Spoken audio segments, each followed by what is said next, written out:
പ്രേക്ഷകർക്ക് നമസ്കാരം. നമ്മൾ എന്നിരിക്കുന്നത് എറണാകുളം ഇടപ്പള്ളിയിൽ സ്ഥിതി ചെയ്യുന്ന മണിദ്വീപ് പോസിറ്റീവ് എനർജി സെന്ററിലാണ്. മണിദ്വീപ് പോസിറ്റീവ് എനർജി സെന്ററിന്റെ മാനേജിംഗ് പാർട്ണറും റേക്കി ഗ്രാൻഡ് മാസ്റ്ററും ഓറ റീഡറുമായ ശ്രീമതി കൃഷ്ണപ്രിയ ജയനോടൊപ്പമാണ് നമ്മൾ ഇരിക്കുന്നത്. നമുക്ക് ചില കാര്യങ്ങൾ അറിയാം. ഈ സൂക്ഷ്മ ശരീരികൾ എന്ന് നമ്മൾ പറഞ്ഞിട്ടുണ്ട്, കേട്ടിട്ടുണ്ട്. അതായത് ഈ മനുഷ്യരുടെ ശരീരത്തിൽ ഓറ കാണുന്നത് പോലെ ക്ഷേത്രങ്ങളിൽ ചെല്ലുമ്പോഴോ അതുപോലെ നശിച്ച ക്ഷേത്രങ്ങൾ ഉള്ളിടത്തോ മറ്റു സ്ഥലങ്ങളിലോ ഭൂമിയിലോ ചെല്ലുമ്പോഴോ ഇതുപോലെയുള്ള ഊർജ സാന്നിധ്യം അല്ലെങ്കിൽ ഓറകളുടെ സാന്നിധ്യം കാണാറുണ്ടെന്ന് മാത്രമല്ല, നമ്മള് ഒരു വ്യക്തി, നമ്മളിപ്പോ കാണുന്ന പ്രേക്ഷകരാണെങ്കിലും നമുക്കാണെങ്കിലും, നമ്മൾ യാത്ര ചെയ്യുന്ന സമയങ്ങളിൽ നമ്മളുടെ അടുത്ത് നമുക്ക് പരിചയമില്ലാത്ത ചിലവർ വന്നിരിക്കുമ്പോൾ നമുക്ക് അസ്വസ്ഥത, എന്താ പറയാ, ഒരു കാരണമില്ലാത്തുള്ള ഒരു വൈഷമ്യങ്ങളൊക്കെ നമ്മൾ ഫീൽ ചെയ്തിട്ടുണ്ടാവും. എല്ലാവരും ഫീൽ ചെയ്തിട്ടുണ്ടാവും. അല്ലെങ്കിൽ ചില സ്ഥലങ്ങളിൽ ചെല്ലുമ്പോൾ നമുക്ക് നേരത്തെ കണ്ടിട്ടുള്ള പോലത്തെ ഒരു എക്സ്പീരിയൻസ്, അല്ലെങ്കിൽ അവിടെ ചെല്ലുമ്പോൾ സുഖമല്ലാത്ത ചില സ്ഥലങ്ങളിലേക്ക് കാലെടുത്ത് വെക്കുമ്പോൾ നമുക്ക് തലവേദന ഫീൽ ചെയ്യാം. അപ്പൊ ഇതൊക്കെ ഓറ തരുന്ന ലക്ഷണങ്ങളാണ് നമുക്ക് ഏതാണോ പോസിറ്റീവ് എനർജി. കാരണം രണ്ട് മനുഷ്യരെ ആദ്യമായിട്ട് എടുക്കുമ്പോൾ മനുഷ്യരല്ല എടുക്കുന്നത്, അത് പരസ്പരം ആദ്യം എനർജി എക്സ്ചേഞ്ച് ചെയ്യുന്നത് ഓറയാണ്. അപ്പൊ ശക്തിമത്തായിട്ടുള്ള ഒരു ഓറയുള്ള ഒരു വ്യക്തി ഒരു ദേവതാ സാന്നിധ്യത്തിലേക്ക് ചെല്ലുമ്പോൾ ആ ദേവത എഴുന്നേറ്റ് ഈ ഉപാസകനെ ബഹുമാനിക്കുന്നത് നമ്മൾ കാണാറുണ്ട്. അതുപോലെ ആ സ്ഥലത്തെ പ്രശ്നങ്ങൾ ആ ദേവത ഈ ഓറ എന്ന് കാണുക എന്ന് പറഞ്ഞെങ്കിൽ പ്രപഞ്ചത്തിലെ എല്ലാ സൂക്ഷ്മമായ തലങ്ങളെയും മനസ്സിലാക്കാനുള്ള ഒരു അനുഭവം വരിക എന്നും കൂടിയുണ്ട്. ഇതെല്ലാം കണ്ണുകൊണ്ട് തന്നെ കാണണമെന്നില്ല, ചിലത് നമ്മൾ ഫീൽ ചെയ്യാണ് ചെയ്യുന്നത്. അപ്പൊ സാമാന്യന എല്ലാ മനുഷ്യർക്കും ചില സ്ഥലങ്ങളിൽ ചെല്ലുമ്പോൾ ഒരു തലവേദന വരിക എന്ന് പറഞ്ഞാൽ അത് ഓറ തരുന്ന ആദ്യത്തെ ഇൻഡിക്കേഷനാണ്. പക്ഷെ ഇപ്പൊ നമ്മൾ അതൊന്നും മനസ്സിലാക്കുന്നില്ല. നമ്മൾ തുടർച്ചയായി തലവേദന വരെ ചില സ്ഥലങ്ങളിൽ ചെന്നിരിക്കുമ്പോൾ നമുക്ക് വിഷമം വരുമ്പോൾ വേഗം ഒരു മരുന്നെടുത്ത് കഴിച്ച് അതിനെ അങ്ങ് ആ ഭാഗത്തെ അങ്ങോട്ട് മരവിപ്പിക്കുക എന്നാണ് സാമാന്യത ചെയ്യുന്നത്. അതുകൊണ്ട് ഇങ്ങനത്തെ ഈ ഊർജ തരത്തിൽ പഠിക്കുന്ന ഏതൊരു വ്യക്തിക്കും, ഇനി പഠിക്കാത്ത വ്യക്തികൾക്കും ഓറ ഇത് മനസ്സിലാക്കി തരുന്നുണ്ട്. അപ്പൊ ആദ്യമായി ബന്ധപ്പെടുമ്പോൾ അതുപോലെ നിങ്ങൾക്ക് മനസ്സിലാക്കാൻ പറ്റും. ഈ നമ്മളൊരു ഹോസ്പിറ്റലിൽ ഒരു രോഗിയെ കണ്ട് തിരിച്ചു വന്നു കഴിഞ്ഞാൽ അതിഭയങ്കരമായ ക്ഷീണം നമുക്ക് അനുഭവപ്പെടും. അതിന്റെ കാരണം ഇതാണ്. നമുക്കറിയാം, നമ്മുടെ ഒഴുക്കിന്റെ രീതി അനുസരിച്ച് ഊർജം കൂടുതലുള്ളതിൽ നിന്നും ഊർജം കുറഞ്ഞതിലേക്കാണ് ഒഴുക്ക് വരുന്നത്. അതുപോലെ ഊർജം കൂടുതലുള്ള ഓറയുള്ള ഒരു വ്യക്തി, അല്ലെങ്കിൽ സാമാന്യ കുഴപ്പമില്ലാത്ത ഒരു വ്യക്തി ഒരു രോഗിയുടെ അടുത്ത് ചെന്നിരുന്നാൽ രോഗിയുടെ ഓറ ഈ മനുഷ്യന്റെ ഓറയിൽ നിന്നും ഊർജത്തെ വലിച്ചെടുക്കും. അതുപോലെ തന്നെ നെഗറ്റീവ്, നമ്മൾ ഹോണ്ടഡ് പ്ലേസസ് എന്ന് പറയില്ലേ, അങ്ങനത്തെ സ്ഥലങ്ങളിൽ ചെന്നാലും അവരുടെ ശരിക്കും ഫീലിംഗ്, അവരുടെ ആ എക്സ്പ്രഷൻസ്, അവരുടെ സങ്കടങ്ങളുടെ അവരുടെ മൂഡ് സ്വിങ്സ് ഒക്കെ ശരിക്കും നമുക്ക് പെട്ടെന്ന് മനസ്സിലാക്കാൻ പറ്റുന്ന ഒരു തലമുണ്ട്. ഇത് പഠിക്കുന്ന ആർക്കും മനസ്സിലാക്കാൻ കഴിയുമെന്നാണ് എനിക്ക് മനസ്സിലായത്. ഇത് റേക്കിയുടെ ഭാഗം തന്നെയാണ്. ഇത് റേക്കിയുടെ ഭാഗമായിട്ട് നമുക്ക് പെട്ടെന്ന് മനസ്സിലാക്കാൻ പറ്റും. കാരണം റേക്കി സാധകന്മാർക്ക് ഇത് ഏറ്റവും പെട്ടെന്ന് അത് മനസ്സിലാക്കാനുള്ള ഒരു തലത്തിലേക്കുള്ള അവസ്ഥകൾ നമ്മൾ കണ്ടിട്ടുണ്ട്. അല്ലാത്തവർക്കും ഇത് മനസ്സിലാവുന്നുണ്ടെന്നാണ് എനിക്ക് മനസ്സിലാക്കാൻ കഴിയുന്നത്.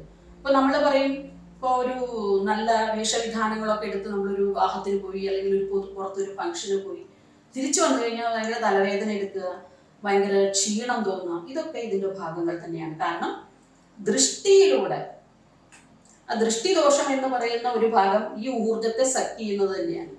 അവരുടെ നല്ല മനോഹരമായ രൂപം കാണുമ്പോൾ എന്തൊരു ഭംഗി എന്ന് പറഞ്ഞാൽ എല്ലാവർക്കും പോസിറ്റീവ് എനർജിയെ മാത്രമല്ല പുറത്തേക്ക് കൊടുക്കാൻ പറ്റുക. ചിലവർക്ക് അത് നെഗറ്റീവ് എനർജി ആയിട്ടും വരാം, അവർക്ക് നെഗറ്റീവ് ആയിട്ടും ബാധിക്കാം അവരുടെ ഓറയിൽ.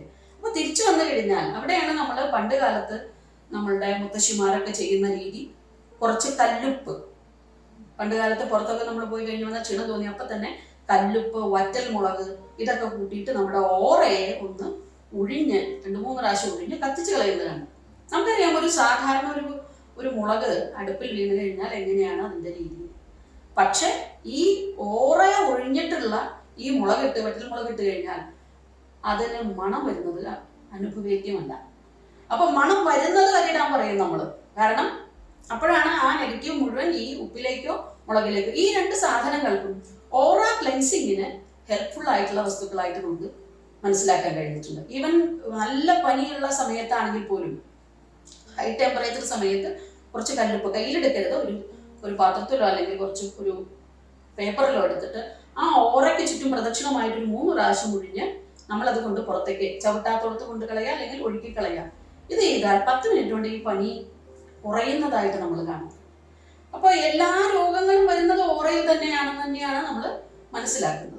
അപ്പൊ അതിൽ ഇത്തരം കാര്യങ്ങൾ വളരെ ഫലപ്രദമായിട്ട് നമുക്ക് കണ്ടിട്ടുണ്ട്. ഓറ നോക്കി ഒരാളുടെ ഫലം പറയുന്നതിന് അല്ലെങ്കിൽ അയാളുടെ കഴിഞ്ഞ കാലത്തെ കർമ്മങ്ങളെ നിർവചിക്കുന്നതിന് ദൂരം ഒരു പ്രശ്നമാണ്. എത്ര അകലെ ഇരിക്കുന്ന ഒരാളിൽ ഓറ നോക്കി പറയാൻ പറ്റും? അത് നമ്മളിവിടെ ദൂരം പ്രശ്നമായിട്ട് നമുക്ക് തോന്നിയിട്ടില്ല.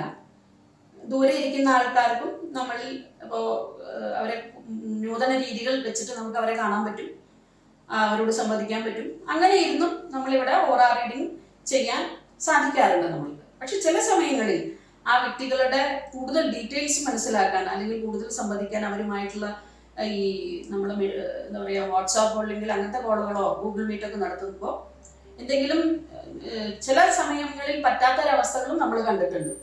അപ്പോൾ ഒരു പരമാവധി നമ്മൾ നേരിട്ട് വരാൻ പറയും. ഇനി ഇല്ല അവർക്ക് അത്ര അത്യാവശ്യമാണെങ്കിൽ നമുക്ക് ഫോണിലൂടെയും ഓറ റീഡിങ് സാധ്യമാണ്. കാരണം പ്രപഞ്ചത്തിൽ ഊർജത്തിന് എന്തില്ല, ലിമിറ്റേഷൻ ഇല്ല. നമ്മൾ ഒരൊറ്റ ഫീൽഡിലാണ്. പ്രപഞ്ചത്തിന്റെ ഏതറ്റത്തിരിക്കുന്ന ഒരു വ്യക്തിയും നമ്മളുമായിട്ട് ഊർജതലത്തിൽ ബന്ധമുണ്ട്. അതുകൊണ്ട് ദൂരം, സമയം, കാലം എന്നുള്ളത് ഓറ റീഡിങ്ങിന്റെ പ്രശ്നമല്ല. പിന്നെ ഇതൊരു പ്രത്യേക രീതിയിൽ ഇന്ന രീതിയിൽ ചെയ്യാൻ പാടുള്ളൂ, ഇന്ന സമയത്തേ ചെയ്യാൻ പാടുള്ളൂ, അങ്ങനത്തെ രീതികളൊന്നുമില്ല. ഏത് സമയത്തും ആ വരുന്ന ആളുടെയും അവരുടെ രോഗത്തിന്റെയും പ്രശ്നങ്ങൾക്കും അനുസരിച്ച് നമുക്ക് ഇതിനെ കണക്ട് ചെയ്യാം. ഒരു തരത്തിലുള്ള ലിമിറ്റേഷനും ഇതിൽ വരുന്നതായി കണ്ടിട്ടില്ല. ഒരു ജ്യോതിഷ പ്രശ്നചാർത്തുമായി താരതമ്യം ചെയ്യുമ്പോൾ ഓറ റീഡിങ്ങിന് കിട്ടുന്ന അധികമായ ഗുണങ്ങൾ എന്തൊക്കെ, അതുപോലെ അതിന്റെ പരിമിതികൾ എന്തൊക്കെയാണെന്ന് പറയാം? ഒരു ജ്യോതിഷൻ കാണുന്ന എല്ലാ കാര്യങ്ങളും ഓറ റീഡിങ്ങിലൂടെയും കാണാൻ പറ്റുന്നുണ്ട്. അതിലുപരിയായിട്ടുള്ളത് ഓരോന്നിനെയും പ്രത്യേകമായിട്ട് എടുത്ത് നമുക്ക് അതുമായി ബന്ധപ്പെട്ടിട്ടുള്ള കാര്യങ്ങൾ ചോദിക്കാം, അത് മനസ്സിലാക്കാം, അതിനുള്ള സൊല്യൂഷൻസും നമുക്ക് കാണാം. ഇപ്പോൾ പരദേവത ഇല്ലാത്ത, പരദേവത അവർക്ക് അതിൽ മനസ്സിലാകുന്നില്ല അല്ലെങ്കിൽ പരദേവത തെളിയുന്നില്ല എന്ന് പറഞ്ഞാൽ ഇവിടെ ചില ആൾക്കാർ വന്ന് പറയുന്നത് കാണാറുണ്ട്, വേളാർവട്ടത്തെ ശിവന് പൊതുവായിട്ട് അവിടെ പോയി പരദേവത ഇല്ലാത്തവർ അവിടെ പോയി തൊഴുതോണം പറയുന്നു. ഇവിടെ അങ്ങനെയല്ല. അതായത് പരദേവത ഓരോ വ്യക്തിക്കും ആ പരദേവത എന്താണോ അത് അവൻ്റെ ഓറയിൽ ഉണ്ടായിരിക്കും എന്നുള്ളതാണ് നമുക്ക് മനസ്സിലാക്കാൻ പറ്റിയിട്ടുള്ളത്. അപ്പോൾ ഒരു പ്രശ്നം എന്താണെങ്കിൽ പരദേവതയെ കണ്ട് മനസ്സിലാക്കിയില്ലെങ്കിൽ ഏതിനെങ്കിലും പോയി പിടിക്കുക എന്നുള്ളത് ശരിയായ കാര്യമല്ല, അത് കുഴപ്പങ്ങളുണ്ടാകും. അപ്പോൾ അത് ഏതാണോ എന്നുള്ളതിനെ കൃത്യമായി മനസ്സിലാക്കാൻ ഓറ റീഡിങ്ങിലൂടെ നമുക്ക് കഴിയാറുണ്ട്. പിന്നെ പരദേവത അനുഗ്രഹമില്ല എന്ന് പറഞ്ഞാൽ നിങ്ങൾക്ക് പരദേവതയുണ്ടോ, ആ പരദേവതയ്ക്ക് ഒരു വിളക്ക് കൊടുത്തോ അല്ലെങ്കിൽ ഇന്ന കാര്യങ്ങൾ ചെയ്തോ എന്ന് പറയുന്ന രീതിയും കണ്ടിട്ടുണ്ട്.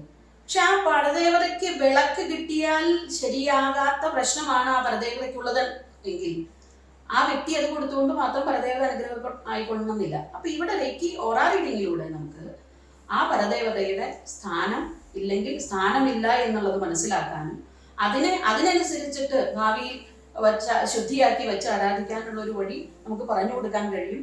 ഇനി ആരാണോ അതിന്റെ പരദേവത, അത് ഏത് സ്വരൂപമാണ് തെളിഞ്ഞില്ലെങ്കിൽ ആ പരദേവതയെ ആരാധിക്കാനുള്ള പ്രത്യേകമായിട്ടുള്ള ചില കാര്യങ്ങൾ നമുക്ക് ഓറ റീഡിങ്ങിലൂടെ പറഞ്ഞു കൊടുക്കാൻ പറ്റും. അത് അതിന്റെ ഒരു നല്ല ഭാഗമായിട്ട് നമുക്ക് കാണാം. പിന്നെ ഈ നവഗ്രഹങ്ങളുമായി ബന്ധപ്പെട്ടതാണ് നമ്മുടെ 7 ചക്രങ്ങളും. നമുക്ക് റേക്കി പഠിക്കുന്നവർക്ക് ഗ്രഹോപാസന ചക്രങ്ങളിലൂടെ സാധ്യമാണ്. അപ്പോൾ ചക്രങ്ങളിൽ ഇപ്പോൾ സമയകാലങ്ങളെ കൊണ്ട് ഇന്ന ദോഷം ഇന്ന ദശയാണ്, അതിന് ഇന്ന ദോഷങ്ങളുണ്ട് എന്ന് നമുക്ക് ഗുരുക്കന്മാർ പറഞ്ഞു തന്നാൽ അത് ഉപാസിക്കാനായിട്ട് നമ്മൾക്ക് പറഞ്ഞു കൊടുക്കാൻ പറ്റും. പക്ഷെ ഇവിടെ കുറവ് എന്ന് പറയുന്നത്, ഈ ഓറ റീഡിങ്ങിന്റെ ഒരു കുറവ് എന്ന് പറയുന്നത്, ഇത് ഈ ദശ ഏത് സമയത്ത് തൊട്ട് തുടങ്ങി ഏത് സമയത്ത് അവസാനിക്കുമെന്നുള്ളത് നമുക്ക് പറഞ്ഞു കൊടുക്കാൻ പറ്റില്ല. കാരണം അത് അവന്റെ ജന്മസമയവുമായി ബന്ധപ്പെട്ട് ജ്യോതിഷ ചിന്തയിലൂടെ കൃത്യമായി മനസ്സിലാക്കാൻ പറ്റും. അപ്പൊ അതിവിടെ ഓറ റീഡിങ്ങിന്റെ ഒരു കുറവാണ്.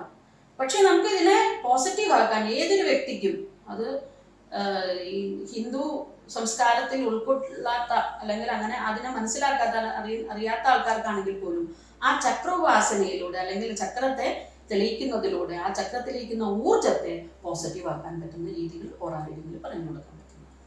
ഇനി ഒരു ചോദ്യം, ഹിന്ദു എന്ന് പറയുന്ന സംസ്കാരത്തിൽ നിന്ന് പുറത്തുള്ള അല്ലെങ്കിൽ ഇതര മതത്തിൽ വിശ്വസിക്കുന്ന ഒരാൾ ഓറ റീഡ് ചെയ്യാൻ വന്നാൽ അവരുടെ ഓറയിൽ ഈ പറയുന്ന ദേവതകൾ മറ്റെന്തെങ്കിലും പറയുന്ന സമാന വിഷയങ്ങളെ കണ്ടിട്ടുണ്ടോ? അത്തരം കാര്യങ്ങൾ ഇവിടെ വരാറുണ്ട്. നമ്മൾ അത്തരം കാര്യങ്ങളിൽ അവർ ജനിച്ച ആ മതത്തിന്റെ ആരാണോ എല്ലാവർക്കും ആ വ്യക്തിയെ ഏറ്റെടുത്ത് മുന്നോട്ട് നയിക്കുന്ന ഒരു ഊർജ്ജ ശക്തിയെ നമ്മൾ കണ്ടിട്ടുണ്ട്. അപ്പോൾ അത് ഈ ക്രിസ്ത്യൻ സമ്പ്രദായം ആണെങ്കിൽ അവരുടെ ഇടവക എന്ന് പറയുന്നു.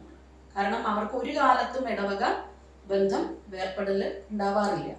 പിന്നെ ചില സമയങ്ങളിൽ പ്രശ്നം കാണാറുണ്ട്. കാരണം മൂലയിടവക, അവരുടെ ഏറ്റവും മൂലയിടവക വേറെ എവിടെയെങ്കിലും ആയിരുന്നിരിക്കാം.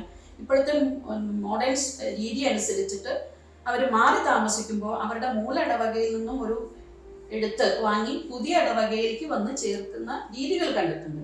അങ്ങനത്തെ സമയങ്ങളിൽ അവരുടെ മൂല ഇടവകയിൽ ഇവർ പോയി അവിടുത്തെ ആ ദേവതയോട് അല്ലെങ്കിൽ അവിടുത്തെ ആ ഊർജത്തോട് സങ്കല്പം പ്രാർത്ഥിച്ച് വന്ന് ഈ ഇടവകയിൽ ചേർന്നാൽ ആ ഇടവക അവർക്ക് പിന്നീട് അനുഗ്രഹ ഭാവത്തിൽ നിൽക്കുന്നത് കണ്ടിട്ടുണ്ട്. അല്ലാത്തവർക്ക് അത് അനുഗ്രഹമില്ലാതെയും കണ്ടിട്ടുണ്ട്. അപ്പൊ ഏതാണോ അവരുടെ, ഇപ്പൊ മുസ്ലിം സമ്പ്രദായം ആണെങ്കിൽ അവരുടെ ആ മഹലുമായി ബന്ധപ്പെട്ട് അവരുടെ അച്ഛൻ അമ്മ, ചിലർക്ക് അച്ഛൻ വഴിക്കായിരിക്കാം അമ്മ അവരുടെ ബന്ധങ്ങൾ വരുന്നത്, ചിലവർക്ക് അമ്മ വഴിക്കായിരിക്കാം. ഇപ്പൊ മുസ്ലിങ്ങളിൽ തന്നെ ചില ആൾക്കാർക്ക് അമ്മ വഴിക്കാണ് ബന്ധത്തിലാണ് അവർ നോക്കുന്നത്. അപ്പൊ അത് ഏതാണോ എന്ന് അതുമായി കണക്ട് ചെയ്ത് വരുമ്പോൾ അവർക്കും ഈ പ്രശ്നങ്ങൾക്ക് അനുകൂലമായ സാഹചര്യങ്ങൾ ഉണ്ടാക്കി കൊടുക്കാൻ പറ്റിയിട്ടുണ്ട്.